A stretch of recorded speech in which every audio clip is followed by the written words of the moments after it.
Okay, let's go ahead and take off all our packing tape, and we'll start pulling the pieces off here.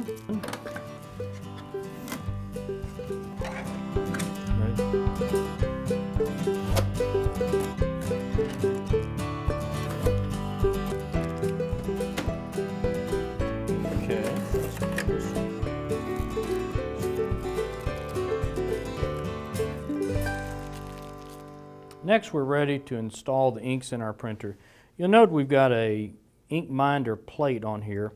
This is where we're going to put our use by stickers that come with the ink cartridges. And these stickers let us know when the ink needs to be replaced, if the cartridge hasn't been exhausted and used, and so forth. Very helpful. Running the printer with expired inks may cause a color shift. In addition, it's just not good for the printer. So on each of the cartridges, you'll see on the back side a use by date. So let's go ahead and put our cartridges in. To start, we're going to open our ink door here, and you'll see bays for each of the cartridges: the black, the cyan, the magenta, and the yellow. I also want to point out that underneath it is the ink collector unit. The ink collector unit is used to hold waste ink. When we print or use the printer, ink only can go two places. It can either go on the paper or it can go in here. And so if we're doing a head cleaning, head flushing, or just normal routine maintenance, we'll put a little bit of ink in here. When this unit gets full, it needs to be replaced. And if you happen to be in the middle of a print job when it gets full, I do have emergency videos that show you how to push the magic keys on here to tell the printer to give you a little bit more time before you have to replace it. But when it gets full, it needs to be replaced. So let's go ahead and put our cartridges in. These are all our cartridges right here, and so we're going to start putting them in. You'll note that the black one is a little bit thicker, okay? And so the black one holds 42 milliliters of ink, which is a lot of ink, and we're going to go ahead and put it in the bay here. And then we're going to put in our next cartridge, which is cyan, and it holds 29 milliliters of ink, and so do the others. And by the way, when you're putting them in, it doesn't really matter the order that you put them in. You just want to make sure you put them in the right slot. And by the way, when you need to replace a cartridge, you replace the cartridge when the cartridge is empty, not when it says low. We'll talk more about the ink system. So we're ready to close the door. Also, I want to point out one more thing while we've got this ink door open. And down here in very small print is the serial number of the printer. So they put it on the inside of the door. Very helpful. So we're ready to close it, and now with the door closed, we're going to connect power and we're going to turn it on and let it charge. Okay, the power for the printer is on the left side. We're going to plug it in here and push the cord into this little slot, and we are now ready to turn it on. Okay, now that we've got our inks in the printer, we've got power connected. We don't want to connect it yet to the computer. We're ready to turn the printer on. So we're going to push and hold the power button just for a second, and the light will turn blue.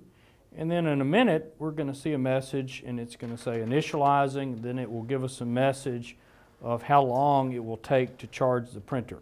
Now what's happening during the charging process is we're moving ink from the cartridges, okay, and we're moving them into the tubes that are inside the printer. And this is a one-time thing. We're not wasting ink. But when we charge the printer with these inks, we're moving about a third of this cartridge into the tubes in the printer. We haven't wasted it. It's a one-time thing. And so for the first set of cartridges that you use with the printer, you're going to have about 2/3 of this cartridge left to print with. At that point in time, you'll replace the cartridge. So your yield on your first set of cartridges will be nothing like the yield on your second set. All right. Next, what we're going to do is go ahead and put our ink minder, the use by dates, on our plate. And again, I think it's very important that you keep up with these, and that's why we provide this plate so you can. And so all we do is we peel these off and we put them on the appropriate color square.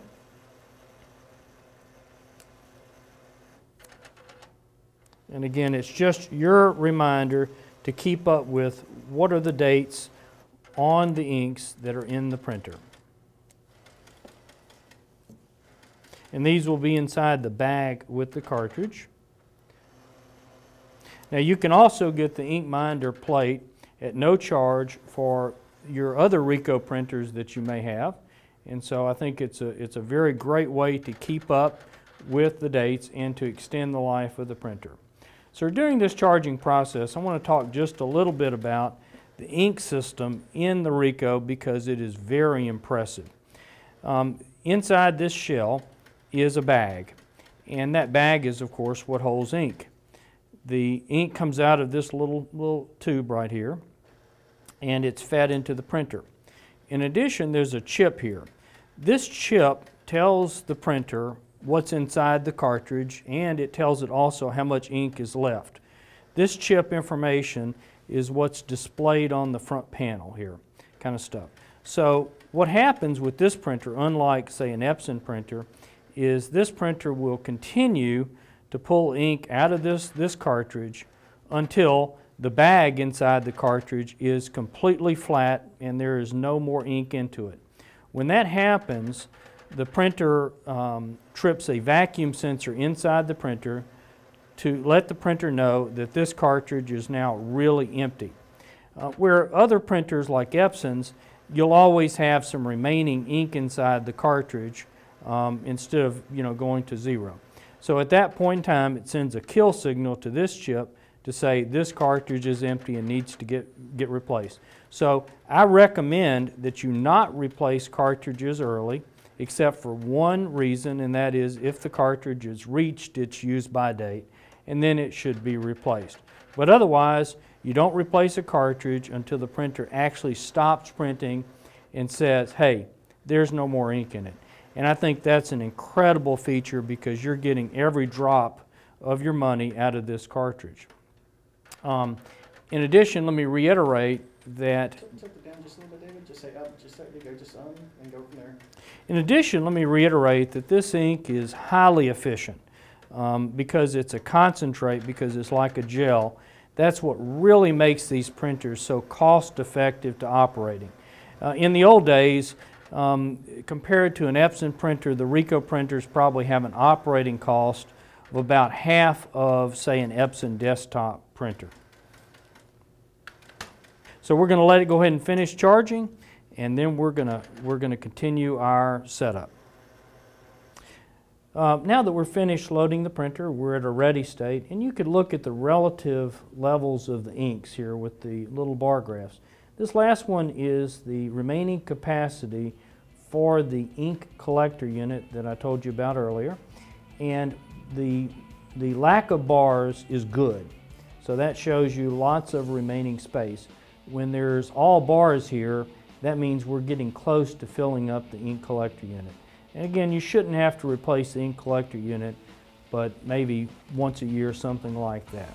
So now what we're going to do is I'm going to walk you through a little tour of the different parts of the printer, and then we're going to load some paper in the paper tray.